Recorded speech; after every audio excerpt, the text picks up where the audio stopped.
Hello everyone, this is Scribbling Joe, and today I'm going to be doing a little bit of a review for these Faber-Castell Pitt Pens right here. I recently bought quite a few of these. I'm also going to be testing out this specific chisel pen that they have. Lately I've been getting into chisel pens and found them quite interesting. The one that I have been using lately is actually called the Faber-Castell Pitt Pen, which I suppose I did not... Oh, here we go. This is the Faber-Castell Chisel Black Liner right here. It's pretty good. The ink might be the same standard actually. One of the selling points here is that this ink right here, if you look right there, you could see that it conforms to the ASTM standard. That means that it will not fade in light, or it will, but it'll take it longer than most other pens. This one right here conforms. I didn't actually check this before I looked, but if you look somewhere on the pen, it should say what standard it has. Maximum light fastness. I think this one uses actually the star rating.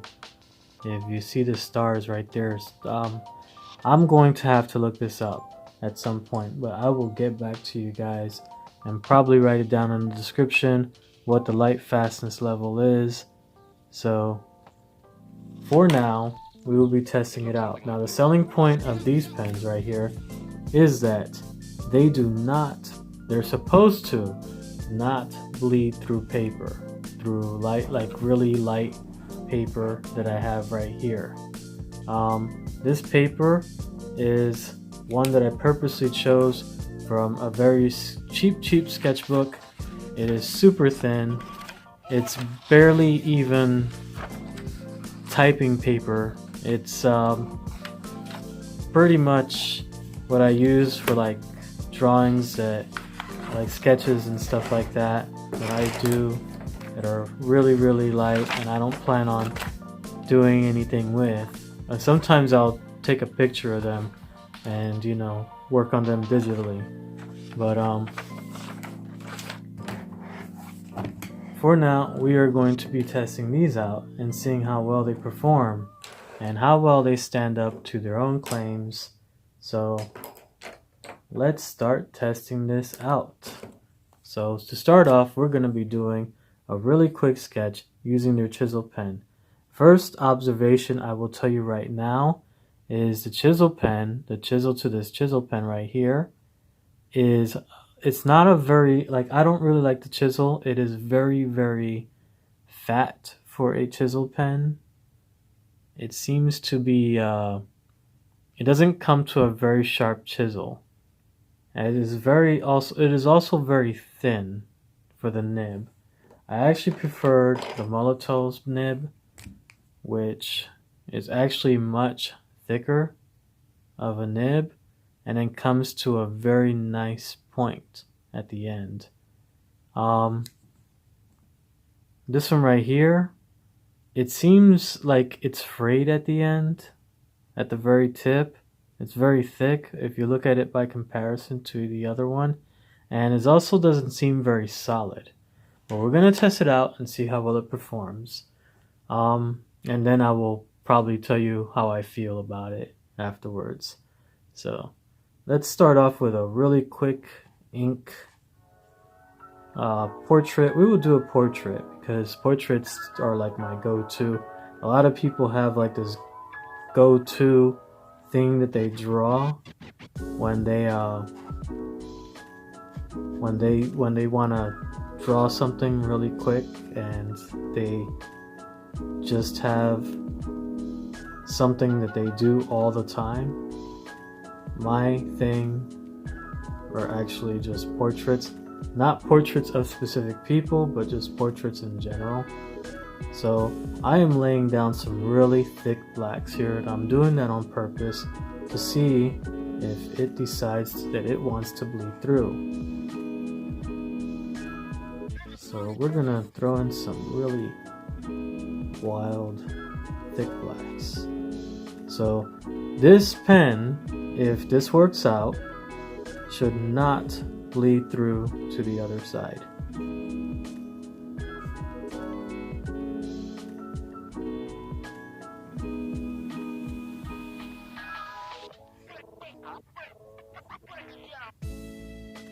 I'm actually looking at a picture of a dude over here that I'm kind of caricaturing. I don't know. What do you call it when you... I'm doing a caricature of this dude here.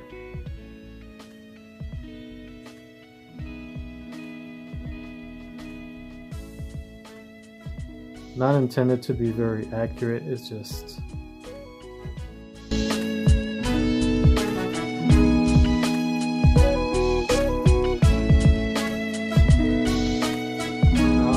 doing a pencil or anything like that because I decided that would just take too much time. So we are just drawing him straight on. And later on, we're going to lay down some gray tones perhaps, or even color him in. I think color him in. Coloring him in seems like a better approach.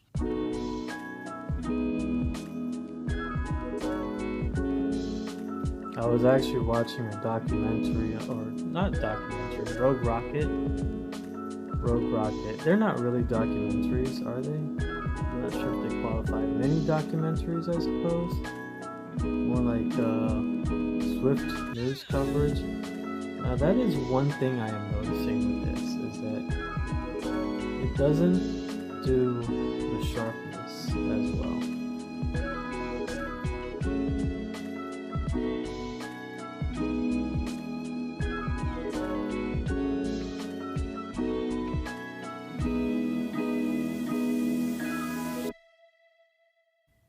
Okay, so I think, let's see, we'll do a couple more little details here.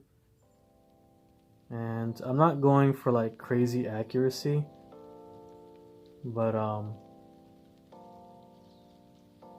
just want to get a good passable person here. There we go. Okay, so we have ourselves a portrait. One thing that I did notice while I was drawing this is it stays wet for a very long time, and I accidentally smeared it right there, if you can see it. It probably doesn't show on camera, but there is a smear there.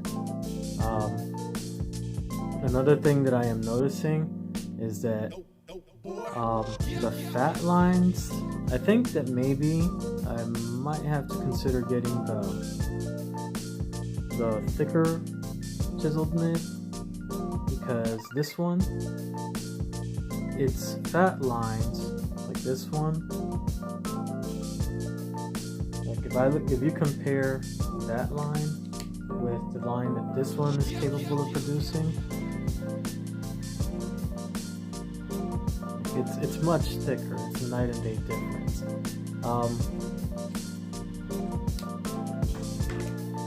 Also, the thin line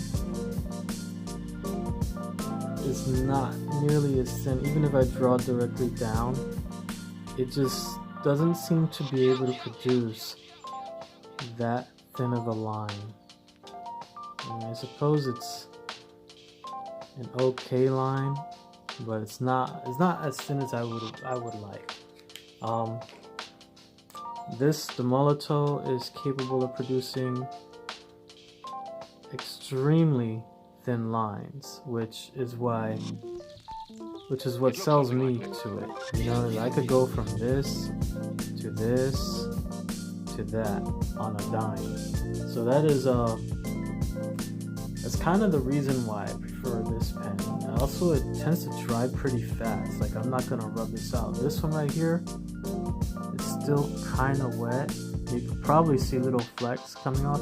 Another thing I did notice is that these stay, because they stay wet, it tends to scrub the paper. It tends to make the paper like very loose. And if you see right there, bam, it's smudged. This one right here,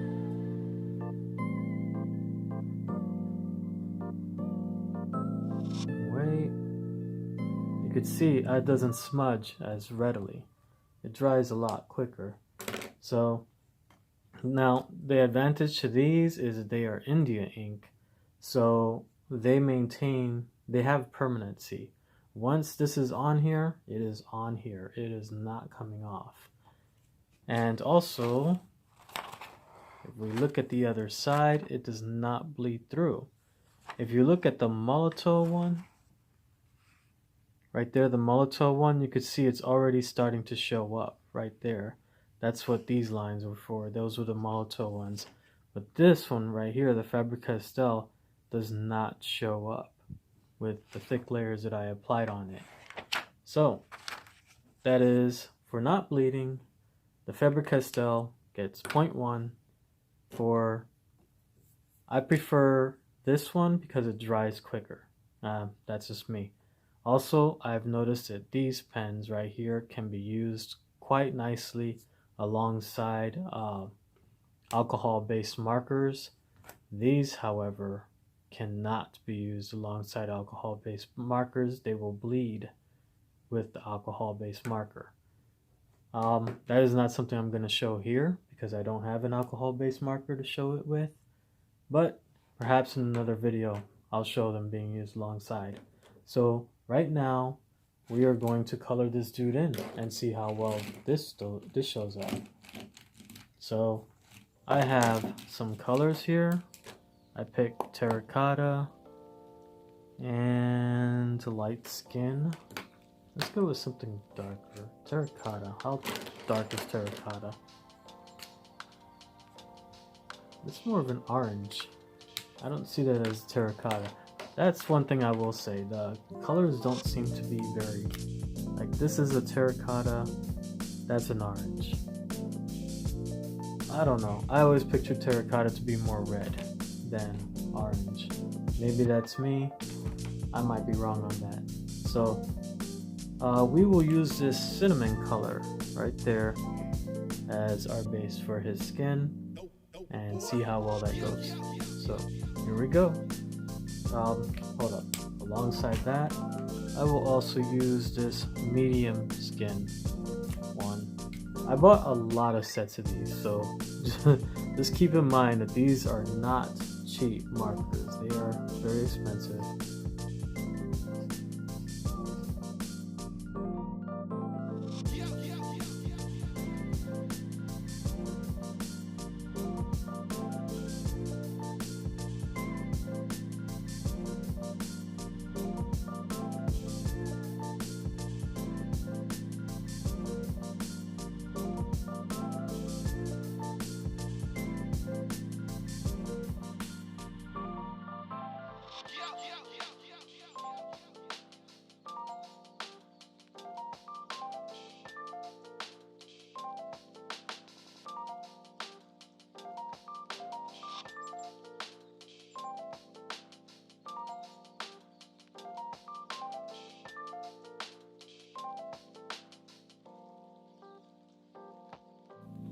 Okay, here we are.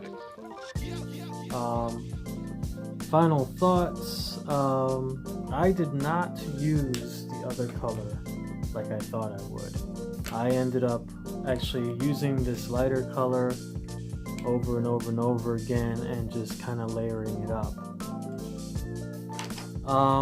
Things I have noticed is that the ink, if you look right here on this darker spot and that darker spot, and that one and that one and that one and that one, the ink does kind of blend in with each other a little bit.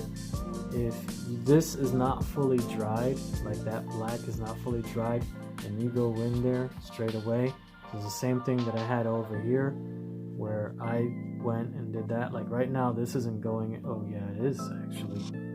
So it's really layered on there, but it's picking up that black and carrying it over with my pure color right there.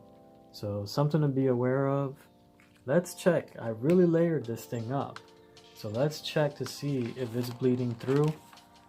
It bleeds to, you see right there, it bleeds to the other side of the paper, but it did not get on the second page. So that's usually what I'm looking for, is it doesn't seem to carry over to the other page, which I guess is good. So I will grant it a point on that. Thing that I did notice is that rather than having a light color and applying that and then going into a darker color like I usually do with my that is not the color I was going to, and going to a darker color, that's not the darker color either, here we go, and going to the darker color like I usually do with my alcohol based pens, this does not work the same way. It actually works by, you would apply your regular layer like that using this, and then apply it again to get a darker tone of it. So it applies light, and then you apply darker, and then I guess you could go darker than that, and it blends in that way. So it blends in by layering. So that's something to be aware of when you're using these. They seem to be great for fast sketching or sketching in general. And I do say seem to be because they don't seem to be, like, if I'm sketching really fast and I apply this on top of my blacks, that black is going to bleed through.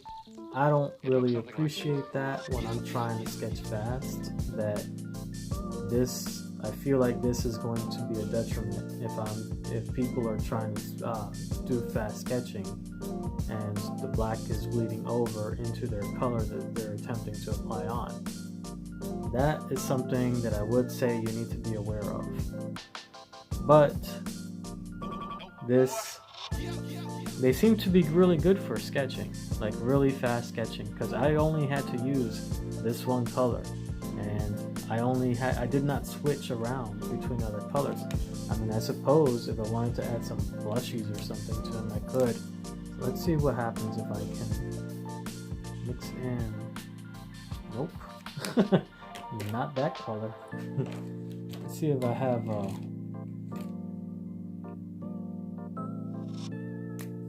I would use the cinnamon, but I think the cinnamon might be too dark. Another thing that I would say about it is it seems to be tearing up the paper like quite a bit. When it lays down really, really wet. So it seems like it's going to tear apart the paper, and I can even feel the paper is warping due to the ink, which is really one of the things that I have about it. It lays down too wet, and I'm not sure if that's necessarily an advantage, but I suppose that if it is laying down as wet as it is, let me see something. I'm gonna try something. So that is laying down wet. I have here a water brush. Let's see. Yeah, you could kind of blend it out a little bit. I suppose, I mean, I don't see that as an advantage, because it's not really, it's still maintaining the color there, and it's not really like it's not blending that much. So, but once again, these are India ink markers. They're, I bet you the cinnamon is probably the one I want to use for brushes. Oh, that's a bit too dark. Well, I guess it's okay. But